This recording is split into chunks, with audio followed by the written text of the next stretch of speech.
In this episode, I sit down with Lindsey Niren, who is out of Austin, Texas. Now, get this. She has the number one team in Austin in 2022. They closed, are you ready? Just shy of 300 million in sales. Staggering. The more impressive part is she's only been in the business for 6 years. So we unpack all the different nuances of her business, how she got there, what she's doing. And this one's it's a powerful episode, so I hope you enjoy it. As always, I'm your host and San Francisco connection, Sean Kunkler. Lindsay, thanks for joining me today. Happy to be here. I'm super excited about this conversation. But more importantly, I want to dive right in immediately to your incredible level of success in a really short period of time. Last year, your team, correct me if I'm wrong, you guys broke just shy of 300 million in sales. Yes, in 2022, it was a great year for sure. Staggering. That is unbelievable. And here's the more impressive part for me is you've only been in the business for 6 years. Yeah.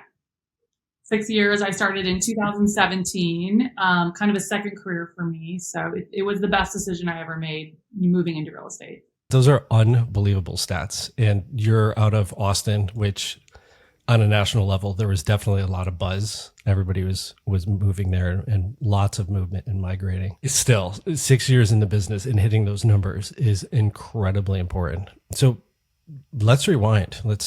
I want to kind of take people through your 6-year journey.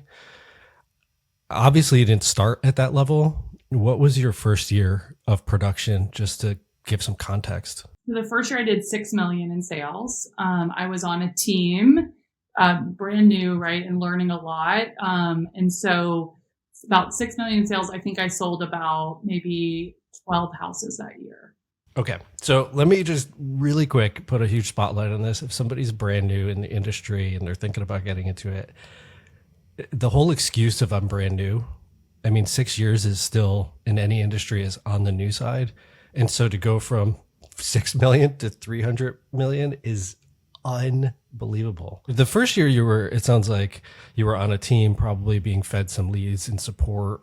Yeah, well, my first year my first 2 years I was on a team. And so I did 6 million my first year and 10 million my second year. They were not actually feeding me leads, but I was sort of like purchasing my own leads. I was seeking my own online leads myself. And so that's sort of how I started the business, because I kind of quickly realized that I'm from Austin, born and raised. I have a great sphere, but that's really just one piece of the puzzle for me. I knew that I had to diversify my pipeline in order to kind of ramp up as quickly as I wanted to. And I say, I was new to the business. I was a second career. So I had a lot of life experience, a lot of work experience that really translated well. I worked in fundraising for a decade. So client relationships was like part of my job for 10 years. So, I was new to the business, but I had a lot of transferable skills. And so I agree with you, like just because you're in a first year doesn't mean that you don't have the skills to do a great job. It's just you have to really work on building your pipeline and making sure that you have a couple different ways that you're getting business. And that was really the biggest question when I got in the business was I knew I had the skills to be really successful. It was about how do I start really getting clients and building a brand for myself. That totally makes sense. And I agree. It's, we're not necessarily, we're new to the business most of the time. We're second, third careers, but we're not new to life. And you're right. We bring this whole suite of skills and experiences to this new arena. And if we just lean into that, clearly your case in point, it's a game changer. Within fundraising, what were the skills that were transferable for you? Well, so a lot of fundraising is around client relationships. That's really what it's all about. Understanding people's motivations, understand what inspires them, what empowers them, being a really good listener, customer service, right? Making sure they're taken care of. There's so many transferable skills. Keeping a database, right? I had a CRM. I was like nurturing relationships. So it's like a lot of very similar skills to real estate that I think I honestly didn't realize I was doing until I was in the business. Yeah, it's funny. We're called salespeople, but the selling is actually a very small part of it. It's all just relationship building. Yeah, and I agree. I don't really consider myself a salesperson. I consider myself to be, in a client services industry. but also in marketing, right? Because when I'm selling a house, I'm marketing a home.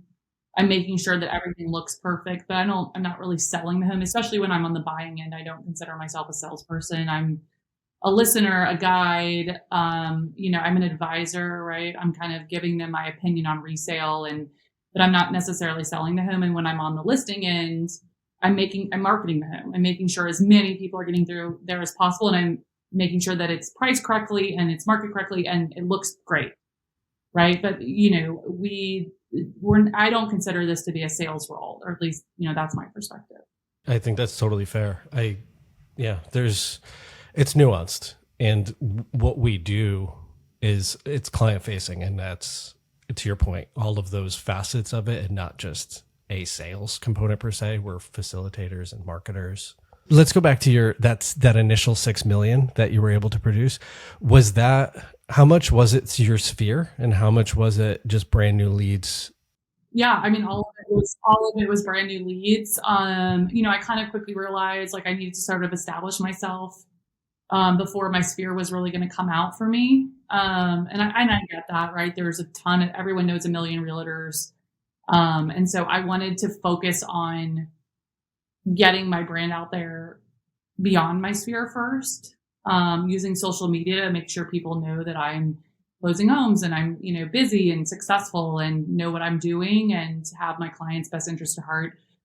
So I started to focus on sort of online leads first, and then my sphere really came out for me probably year 2. And then really in year 3 was where I stopped doing online leads. I no longer needed them because my sphere came out big time for me.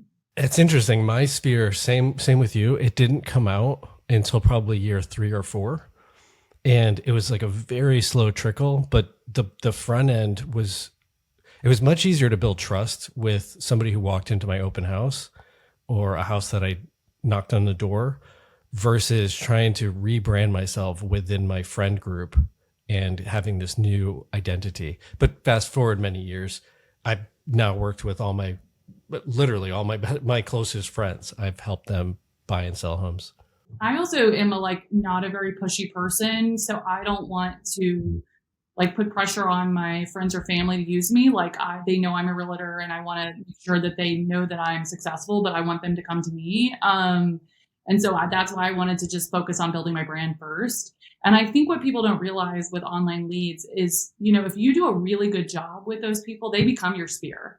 Right? They started strangers, and I mean it's the same with any referral, right? Whether you get it from an online lead or from a referral, they kind of started strangers, and it's your job to make them family, to make them your friends, to stay in touch with them after, to build a really strong relationship with them. And so when I say my sphere came out hard for me in year 3, it was also the online leads that I was able to close in year 1 and year 2 that were giving my name out a ton, right? And they became my sphere. And I think people, love to hate on online leads. And I think what people don't, we're a little bit short-sighted on that is that you're basically, when you do online leads, you're tapping into a sphere that you have no connection with, right? You guys don't have mutual friends. Y'all probably have no connections, right? But you're tapping, you do a really good job. You do a good job taking care of them. You gain their trust. Their sphere is completely open to you right now. And so, I think that's a really, really important thing for people to know when they're doing online leads. I would agree. And it's the same process. They have to know you, like you, and then eventually trust you. And so you're going through that same process. It's just, if it's a referral, the amount of time that's spent in each category is more or less depending on how they're coming into your circle. So I personally have never done online leads. My frontal focus was more with open houses, so I had more face-to-face contact. You're meeting someone who you maybe don't know, right? It's a similar concept, and you're building a relationship. Because when I say online leads, these are people that are calling us to see a house. So our first interaction is showing them the house. It's kind of the same idea as doing open houses as well. Agreed. And you're fabricating a relationship out of thin air, and they have no backstory of you. It's only from that moment forward. And how do you show up and arrive? And I think what's really crucial in year 1 and year 2 is making sure that you have systems in place. And, this is, I think, one of my strengths is I come from an operations background. So I'm very organized and I have systems. So after every closing, I made sure that that person gave me a review, right? I made sure that I slowly built my online presence, both on social media and on, Google and Zillow reviews and Yelp. But I was very diligent about tracking all of that and making sure that that actually does happen, because that does fall through the cracks for people. And it was super important for me, because what ultimately happened in year 3 was my name was given out a lot, and people are going to Google your name as soon as they get your name. And you want to make sure, like, it's sort of shocking to me how many people you Google, how many realtors you Google, and they have like no reviews, right? I'm the type of person, I'm going to Google someone, right? And that's red flag number 1, no reviews. I want to make sure that, when someone Googles me, it is very clear that I have experience, that I know what I'm doing, and then I take care of people. My goal when I got into the business, I think it was my first year. I literally sat down one day and I was like, how do I, if somebody types in my name on Google, how do I cover the entire first page?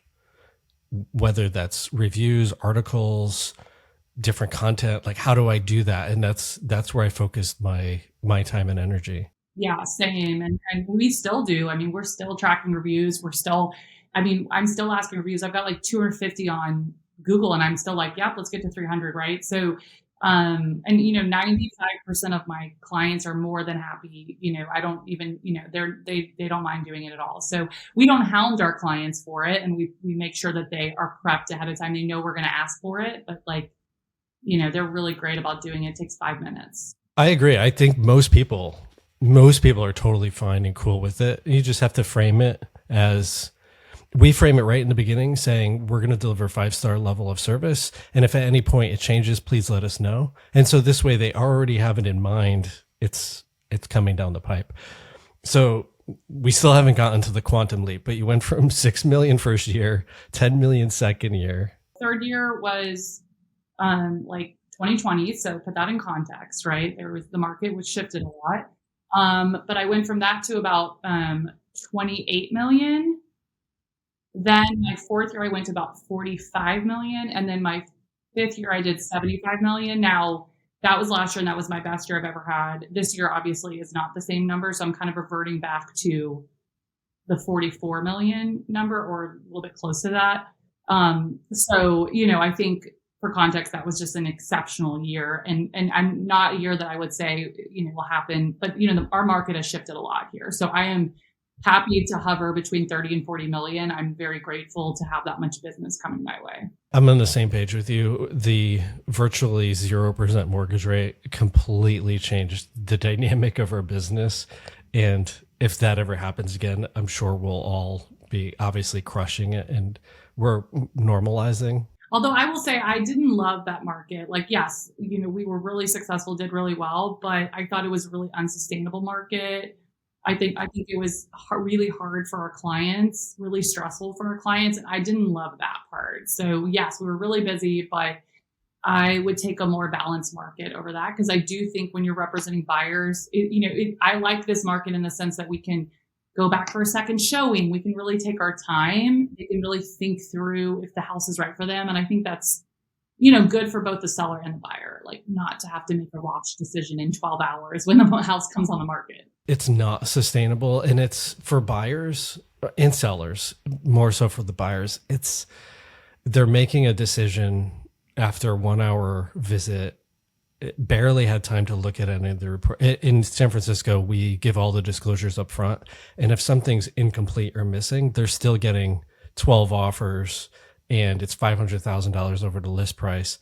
And it's like the buyer at that point just has to waive contingencies. And it's like, It's stupid. I love that. I love the lack of protection for buyers. So, and for sellers, like they're not necessarily intentionally not disclosing something, but it's leaving everybody exposed. And so it's not healthy. And we were all just like running ragged, which was not fun either. It was hard to have any sort of quality of life that year. So I prefer a little bit calmer. Now we're in a down market right now in Austin. Like, I think people probably know that Austin has, one of the only down markets in the country.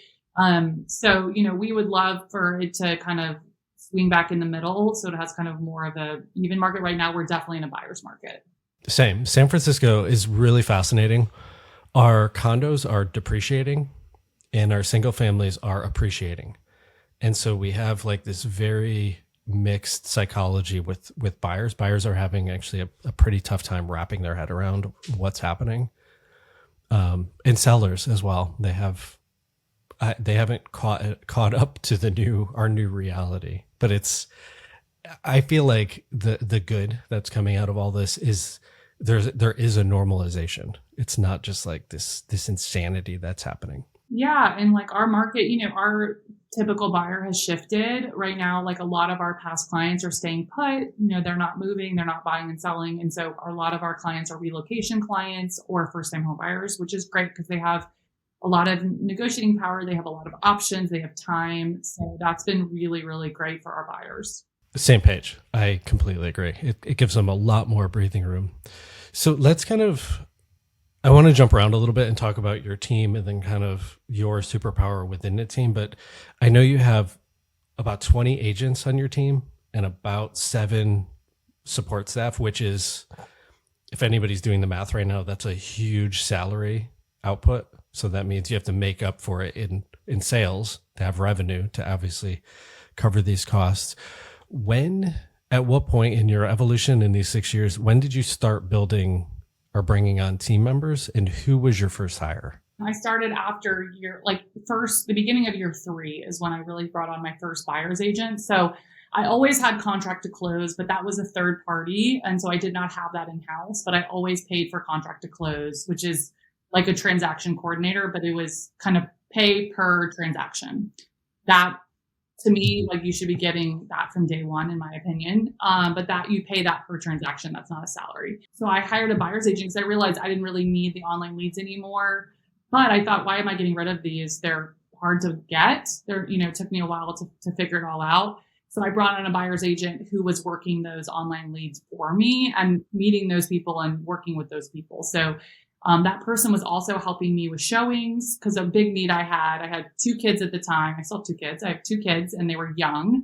And I needed help like at night on the weekends with some showings when it was tough for me to get there. And so that person was working on the leads and kind of supporting me on a part-time basis for showings. And I would just pay her like per showing that I needed help with. So it wasn't really a salary, it was more per showing, which was helpful because she was able to make some extra money. And then she was also able to start building her business as well.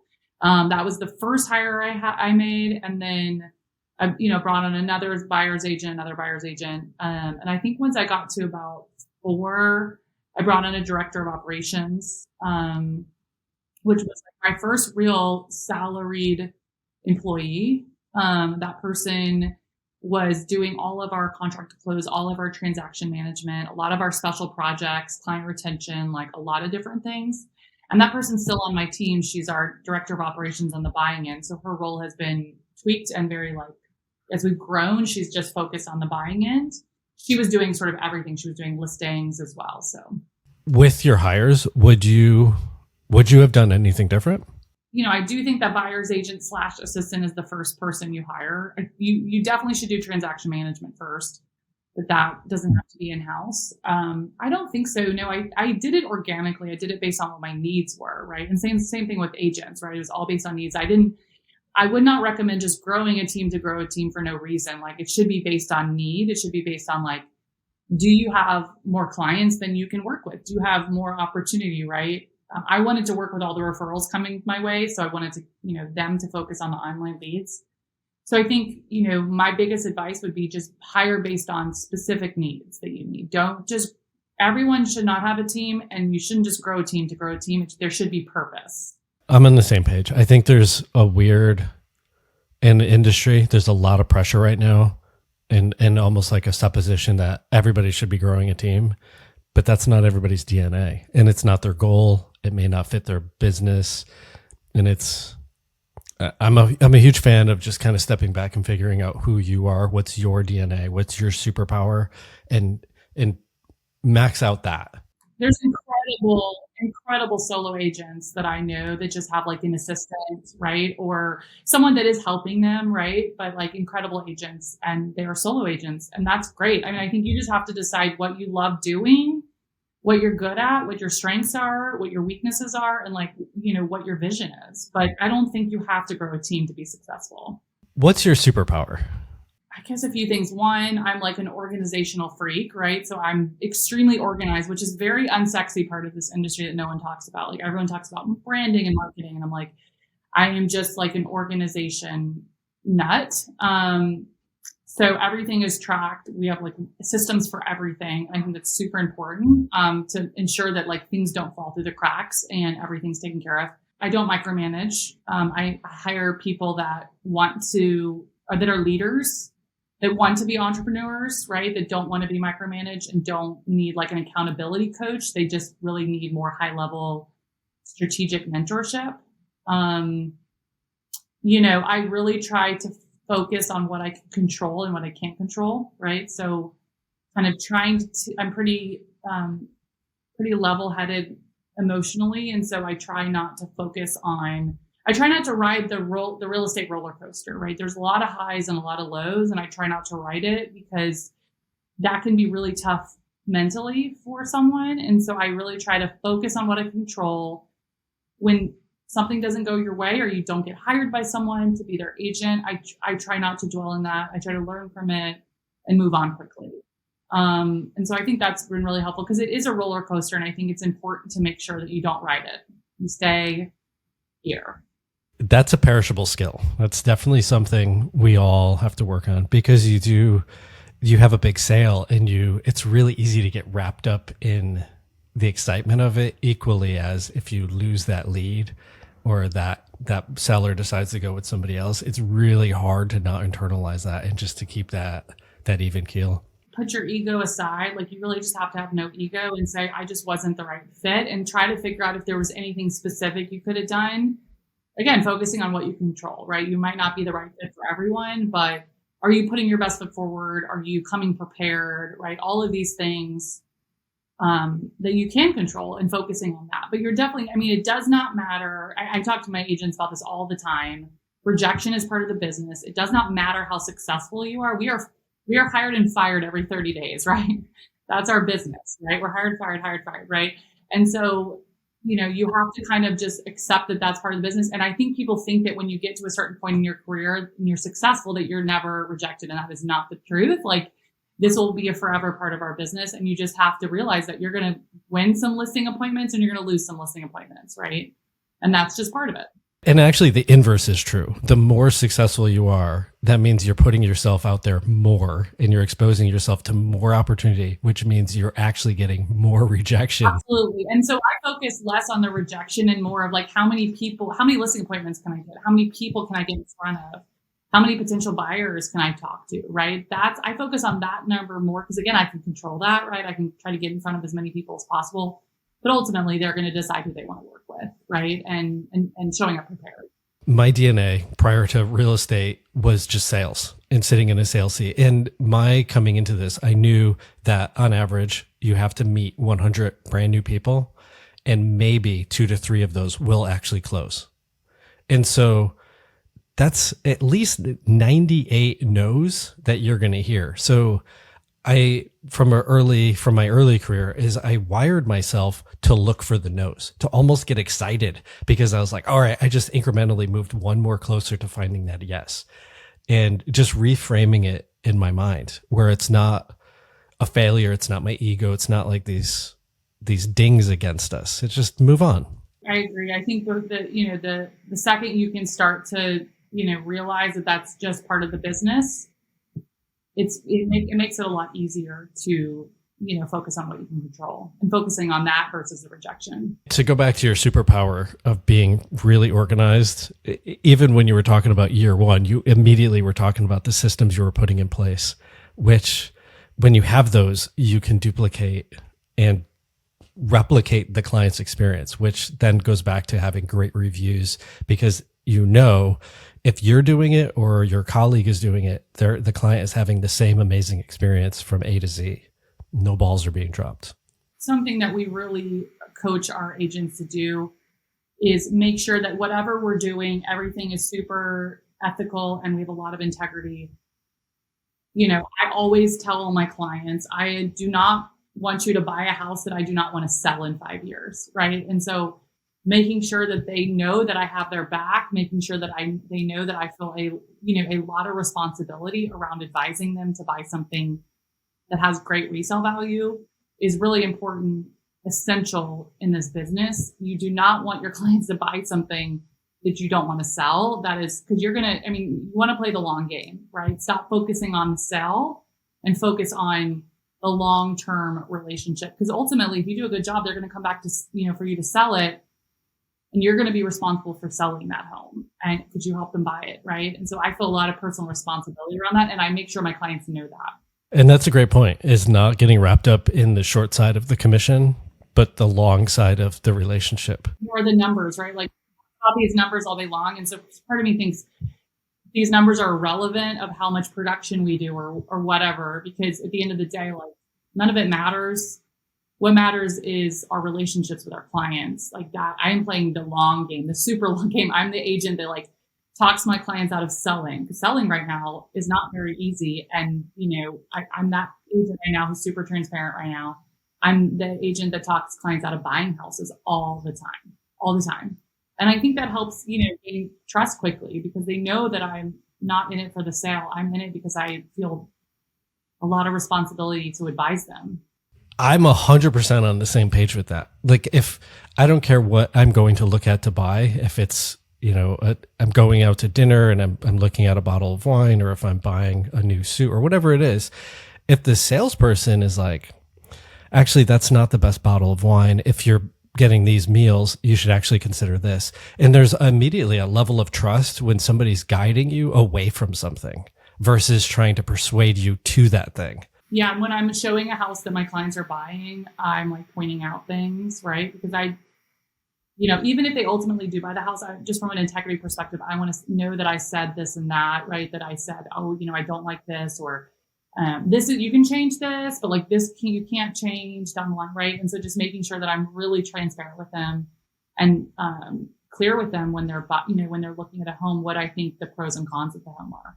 And that's incredibly important, because we're looking at hundreds of homes a week, and they're looking at they're probably looking at hundreds also, but they're only doing it for a small snapshot of time.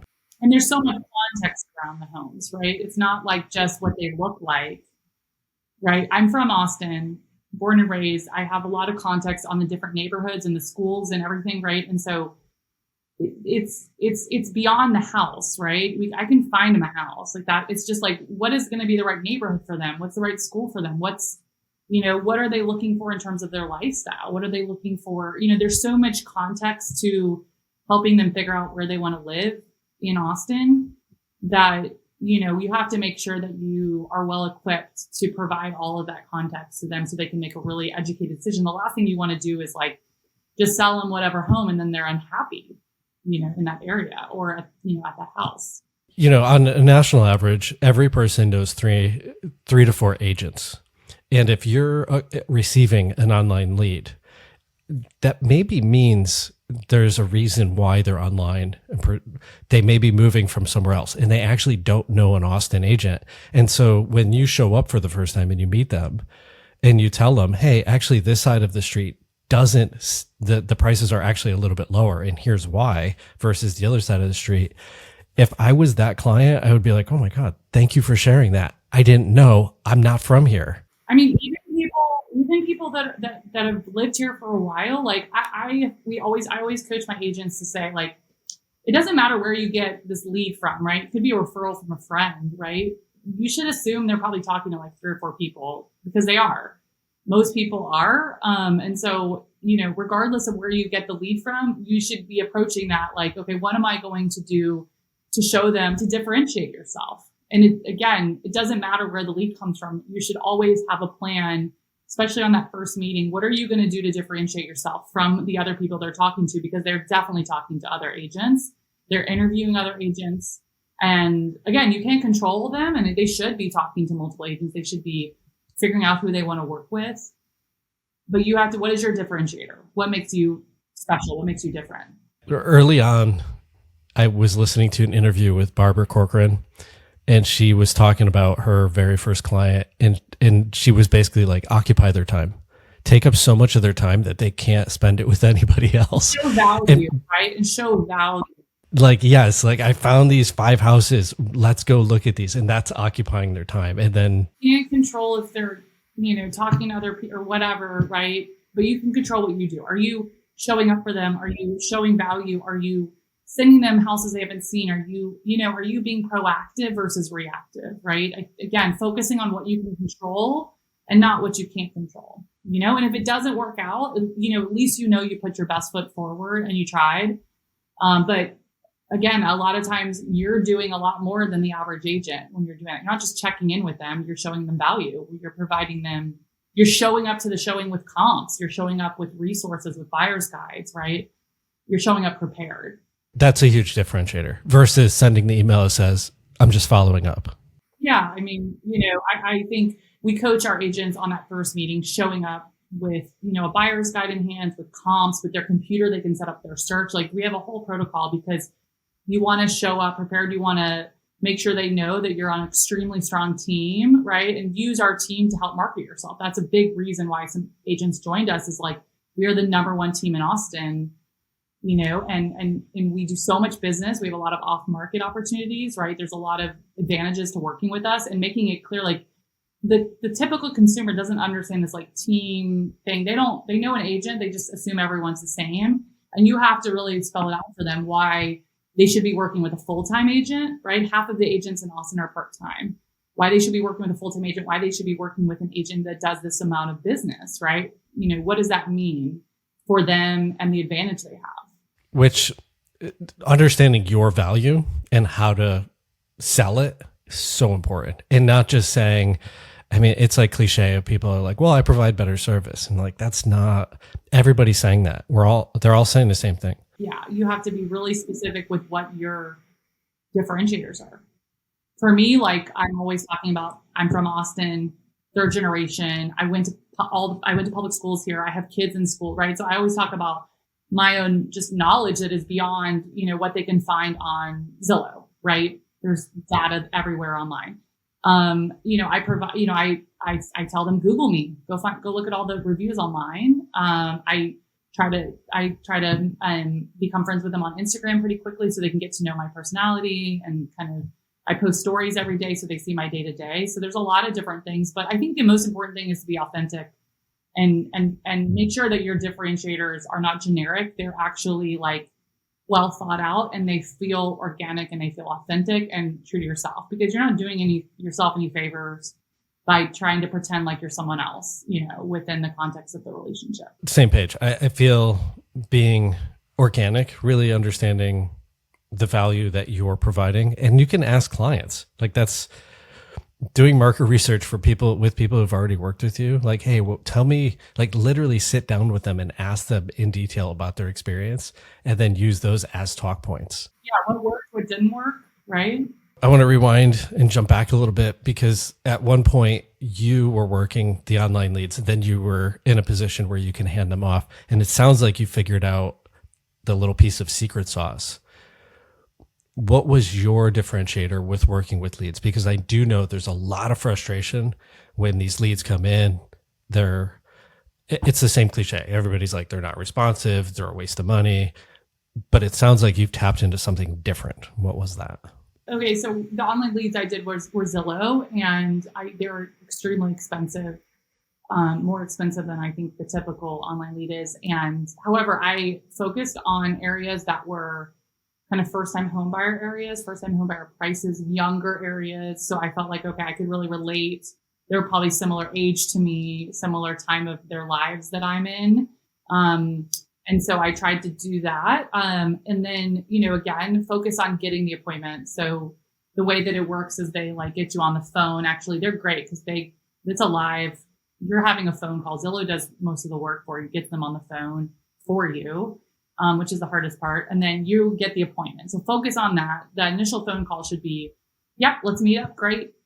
It's a little bit of chitter chatter, but like basically a little bit of small talk, but basically let's meet in person. Because for me, I know that my strength is in person, in front of, if I can get in front of someone, I know that, I can win them over.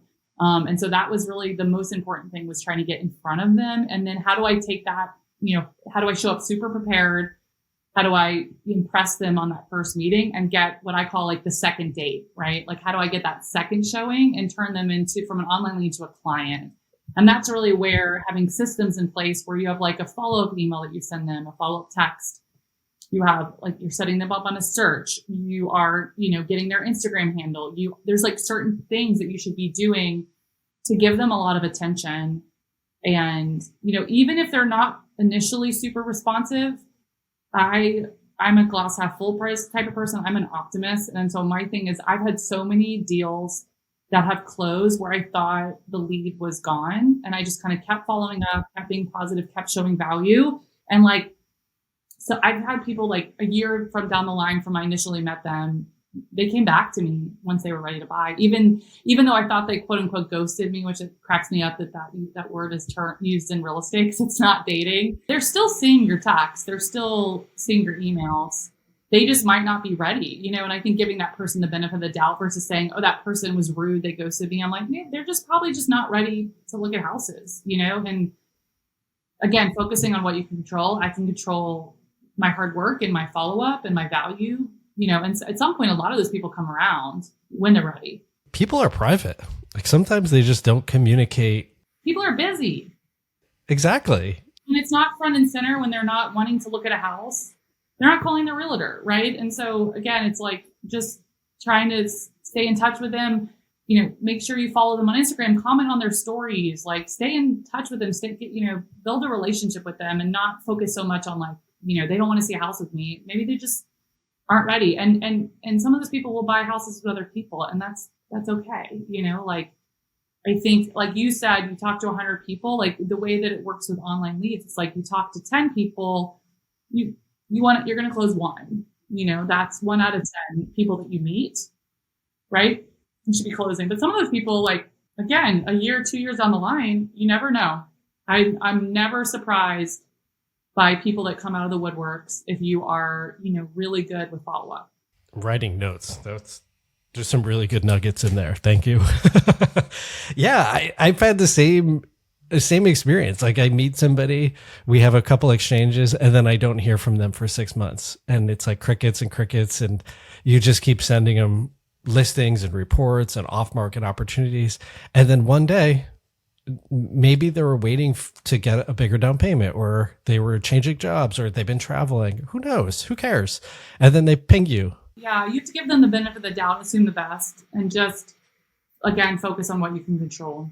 On our team, we have A's and B's buyers, and A's, we have all their criteria, but they're very clear and specific as to what they want to buy, when they want to buy it. Those are the ones who are going back and forth with you. The B's, usually 9 times out of 10, you just don't have their timeline.